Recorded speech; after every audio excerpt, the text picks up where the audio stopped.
तो ब्रह्मांड आखिर ये कितना बड़ा है? ये एक ऐसा सवाल है जो सदियों से हमारे जहन में घूमता रहा है। आज हम एक कमाल के सफर पर निकलने वाले हैं, अपने घर से शुरू करके वहां तक जहां तक हमारी नजर जा सकती है। तो चलिए शुरू करते हैं। हमारा शुरुआती पॉइंट पृथ्वी।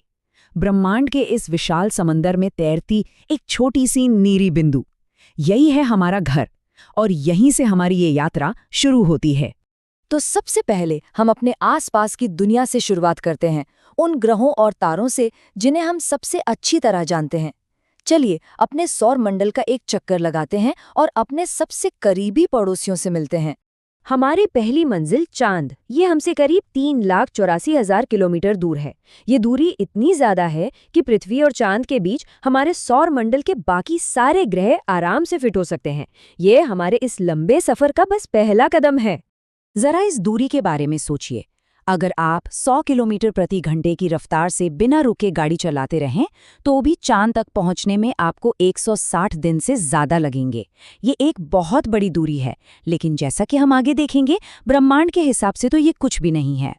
चलिए अब थोड़ा और आगे बढ़ते हैं। हमारा अगला पड़ाव है सूरज, पृथ्वी से लगभग 15 करोड़ किलोमीटर दूर। ये दूरी इतनी अहम है कि एस्ट्रोनॉमर्स ने इसे नापने की एक यूनिट ही बना दिया है, एस्ट्रोनॉमिकल यूनिट या AU। ये हमारे सौर मंडल के लिए एक तरह का कॉस्मिक मीटर है। इसे ठीक से समझने के लिए सोचिए, सूरज की रोशनी को हम तक पहुंचने में सिर्फ 8 मिनट 20 सेकंड लगते हैं, लेकिन अगर हम 900 किलोमीटर प्रति घंटे की रफ्तार वाले एक जेट में बैठें तो हमें वहां पहुंचने में लगभग 19 साल लग जाएंगे। ये दिखाता है कि हमारा अपना सौरमंडल भी कितना विशाल है। अब चलते हैं हमारे सौर मंडल के बिल्कुल बाहरी किनारे की तरफ। यहाँ हमारी मुलाकात होती है नेपच्यून से, बर्फ का एक विशाल गोला जो पृथ्वी से लगभग 4.5 अरब किलोमीटर दूर है। यहाँ तक कि रोशनी को भी, जो दुनिया में सबसे तेज है, सूरज से नेपच्यून तक पहुँचने में 4 घंटे और 15 मिनट लग जाते हैं। ये बात हमें एहसास दिलाती है कि हमारा सौर मंडल, जिसे हम अपना घर समझते हैं, वो भी कितना बड़ा है। लेकिन इंसान ने इस किनारे से भी आगे एक दूत भेजा है, एक ऐसा मैसेंजर जिसने हमें हमेशा के लिए बदल दिया और याद दिलाया कि इस विशाल ब्रह्मांड में हम कितने छोटे हैं। वॉयेजर 1, इंसानियत का एक खामोश मुसाफिर, 40 साल से भी ज्यादा समय से ये सफर कर रहा है, जैसे ब्रह्मांड के समंदर में हमारा कोई प्रतिनिधि हो। 1990 में पृथ्वी से 6 अरब किलोमीटर दूर पहुंचकर इसने अपना कैमरा वापस हमारी तरफ घुमाया, घर की एक आखिरी यादगार तस्वीर लेने के लिए। उस एक तस्वीर ने महान खगोल शास्त्री कार्ल सेगन को बहुत प्रेरित किया। उन्होंने हमें याद दिलाया कि इस छोटी सी नीली बिंदु पर ही हमारा पूरा इतिहास रचा गया है और इसकी हिफाजत करना हमारी ही जिम्मेदारी है। फिर 2012 में वॉयेजर 1 ने हेलियोपोज को पार किया। ये वो अदृश्य रेखा है जहां हमारे सूरज का असर खत्म होता है और तारों के बीच की असली दुनिया शुरू होती है। वॉयेजर 1 हमारे सौरमंडल को छोड़ने वाली पहली मानव निर्मित चीज बन गई। अब जब हम अपने सौरमंडल को पीछे छोड़ चुके हैं तो पैमाने एक बार फिर पूरी तरह से बदल जाते हैं।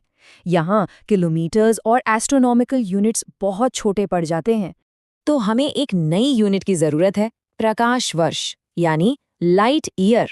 ये वो दूरी है जो रोशनी एक साल में तय करती है, लगभग 9.5 ट्रिलियन किलोमीटर। तारों के बीच की विशाल दूरियों को नापने के लिए ये एकदम सही है। इस नए पैमाने से देखें तो हमारा सबसे करीबी तारा एल्फा सेंटोरी हमसे 4.4 प्रकाश वर्ष दूर है। और हमारे सबसे तेज अंतरिक्ष यान वॉयेजर 1 को भी हमारे अगले पड़ोसी तारे तक पहुंचने में 70,000 साल से भी ज्यादा लगेंगे। ये हमें बताता है कि तारों के बीच कितनी ज्यादा खाली जगह है। लेकिन रुकिए, क्योंकि हमें एक बार फिर से जूम आउट करना होगा।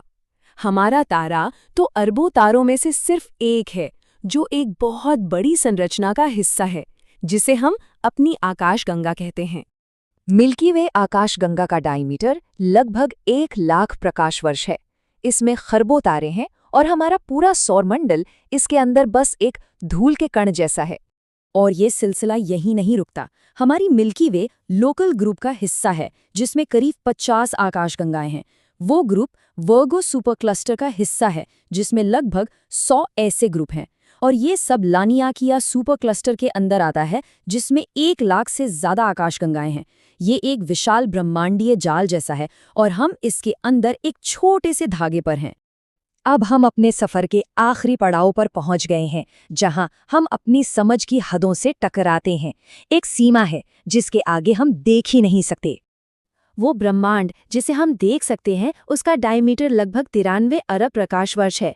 लेकिन रुकिए, अगर ब्रह्मांड सिर्फ 13.8 अरब साल पुराना है तो ये इतना बड़ा कैसे हो सकता है? इसका जवाब है ब्रह्मांड का विस्तार। जब रोशनी हमारी तरफ आ रही थी तब स्पेस खुद भी फैल रहा था, जिससे रोशनी को और भी ज्यादा सफर तय करना पड़ा। और यही बात हमें सबसे बड़े और गहरे रहस्य पर लाकर छोड़ देती है। ब्रह्मांड के कुछ हिस्से हमसे रोशनी की रफ्तार से भी ज्यादा तेजी से दूर जा रहे हैं। इसका मतलब है कि उनकी रोशनी हम तक कभी नहीं पहुंचेगी। वो हमेशा के लिए हमारी पहुंच से बाहर हैं। ये हमें एक बहुत बड़ी सोच में डाल देता है कि ये जो विशाल ब्रह्मांड हम देख पाते हैं, शायद वो पूरे ब्रह्मांड का बस एक छोटा सा टुकड़ा है। तो फिर उस किनारे के पार क्या है? यही वो सवाल है जो हमें हमेशा खोज करने के लिए प्रेरित करता रहेगा।